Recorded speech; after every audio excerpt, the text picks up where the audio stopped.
नमस्कार दोस्तों, कैसे हो आप लोग। आशा करता हूँ आप सभी की सेहत अच्छी होंगी, आप स्वस्थ मस्त और आनंददायी जीवन जी रहे होंगे। मैं डॉक्टर विपुल आप सभी का स्वागत करता हूँ आपके पसंदीदा होम्योपैथिक यूट्यूब चैनल पे। दोस्तों, क्या आपको आपकी पेनिस की फोर स्किन के अंदर तकलीफ होती है? क्या वहाँ पे बार बार रह रहे के स्वेलिंग आ जाती है?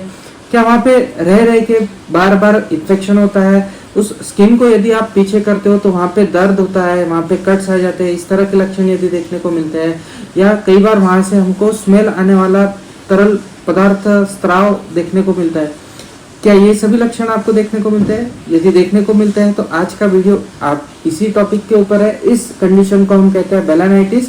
आज जानेंगे बेलानाइटिस होता क्या है, क्या लक्षण हमें देखने को मिलते हैं, इसके क्या कारण है और वो कौन सी होम्योपैथिक दवाइयाँ है जो इस कंडीशन में आपको मदद कर सकती है। तो आप वीडियो को अंत तक जरूर दिखे। तो चलिए बिना किसी देरी के हमारा टॉपिक शुरू करते हैं।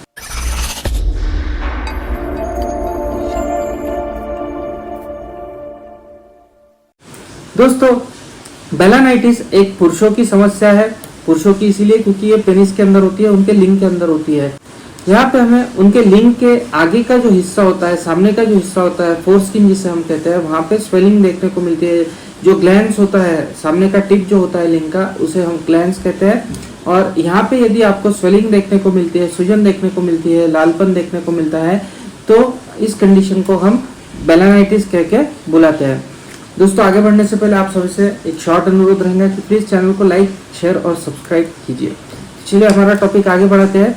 ये होता क्या है? ये लिंग के सामने वाले हिस्से में जैसे हमने बताया सूजन होती है। इसके क्या क्या कारण हमें देखने को मिलते हैं? इसका सबसे मेन कारण होता है पुअर हाइजीन। यदि आप आपके शरीर की तरफ ख्याल नहीं देते, आप साफ सफाई नहीं रखते, आप बेडशीट्स प्रॉपरली चेंज नहीं करते, आप रोज नहाते नहीं हो, एक दो दिन रह के नहाते हो। खासकर यंग जनरेशन के अंदर हमें ये बहुत तकलीफ देखने को मिलती है कि नहाते नहीं है ठीक से, तो उनके अंदर भी हमें ये तकलीफ बहुत ज़्यादा देखने को मिलती है। इसके अलावा कुछ बीमारियां हैं जिसके साथ में हमें ये तकलीफ अक्सर देखने को मिलती है, जैसे कि रिएक्टिव आर्थराइटिस नाम की एक बीमारी है, उसके अंदर लिचेन नाम की एक बीमारी है उसके अंदर, या फिर बहुत से इन्फेक्शन होते हैं जिसकी वजह से भी हमें ये तकलीफ देखने को मिलती है।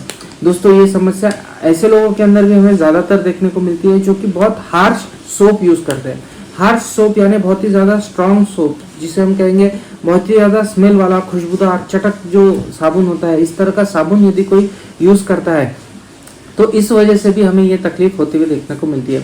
कई लोग ऐसे भी होते हैं जिन्हें बहुत ज़्यादा घाई गड़बड़ होती है, हर चीज़ में, हर काम में वो बहुत घाई करते हैं और नहाने में भी बहुत घाई करते हैं, तो इसलिए साबुन लगा लेते हैं और पूरी तरह से निकालते नहीं है नहाते वक्त, और वो साबुन थोड़ा बहुत उसका हिस्सा वहाँ पे रह जाता है, तो इस वजह से भी हमें वहाँ पे बेलानाइटिस होता हुआ देखने को मिलता है। तो ये एक बहुत इंपॉर्टेंट रीज़न है जिसकी वजह से हमें बेलानाइटिस होता हुआ देखने को मिलता है। तो साबुन को आप जब भी नहाते हैं तो पूरी तरह से निकालने का ध्यान रखिए।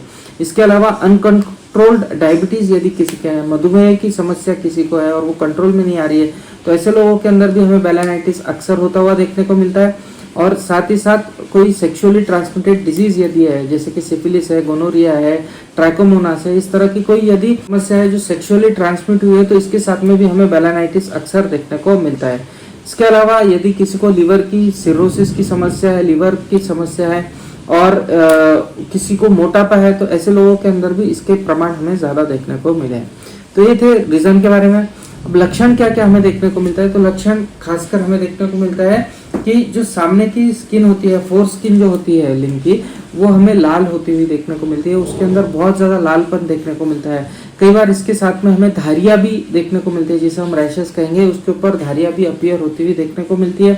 इसके साथ में हमें फाउल डिस्चार्ज वाला एक स्त्राव वहाँ पे होता हुआ देखने को मिलता है, एक फ्लूइड सा हमें आता हुआ देखने को मिलता है, जिसके अंदर बहुत ही गंदी स्मेल हमें आती हुई देखने को मिलती है। और बहुत से केसेस के अंदर हमें दर्द भी देखने को मिलता है, और कुछ केसेस में बहुत सीवियर दर्द भी हमें देखने को मिलता है, और बहुत ज़्यादा इचिंग हमें देखने को मिलती है। जो लिंग होता है वहाँ पे बहुत ज़्यादा खुजली का सेंसेशन हमें देखने को मिलता है।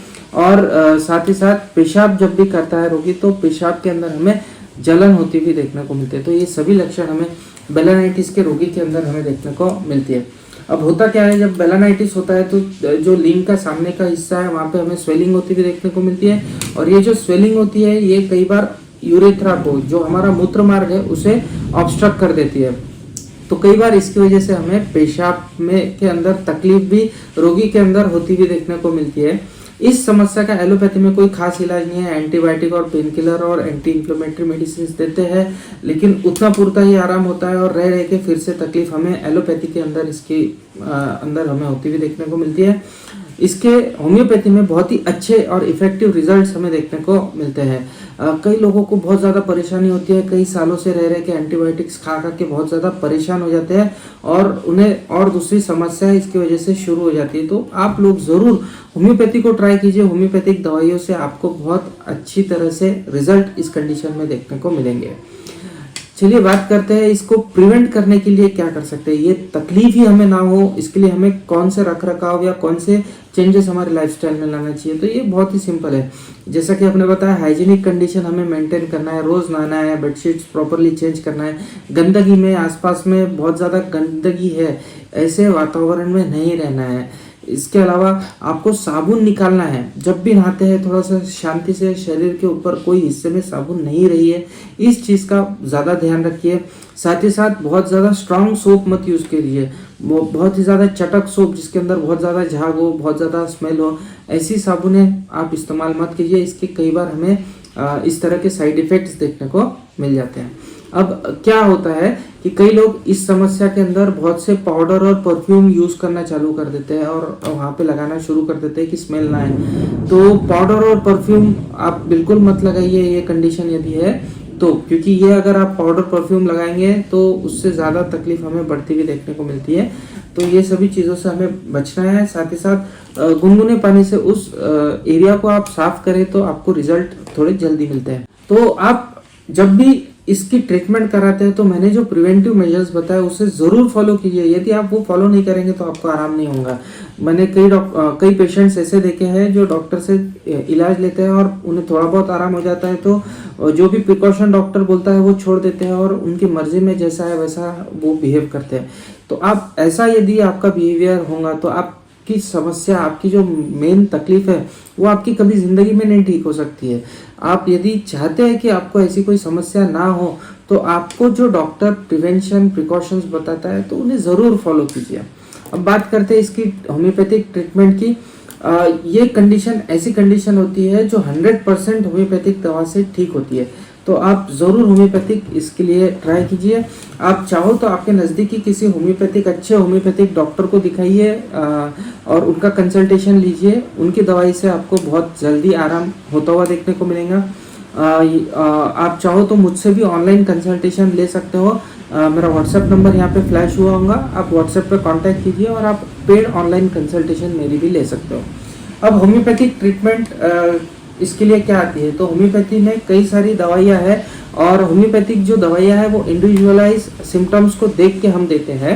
तो हर लक्षण के लिए अलग अलग दवा हम दे सकते हैं, लेकिन फिर भी यहाँ पे 4-5 दवाइयाँ ऐसी बताऊंगा जो इस कंडीशन के अंदर बहुत अच्छे रिजल्ट्स देती है। ज़्यादातर केसेस में ये दवाइयाँ हमें इंडिकेटेड देखने को मिलती है।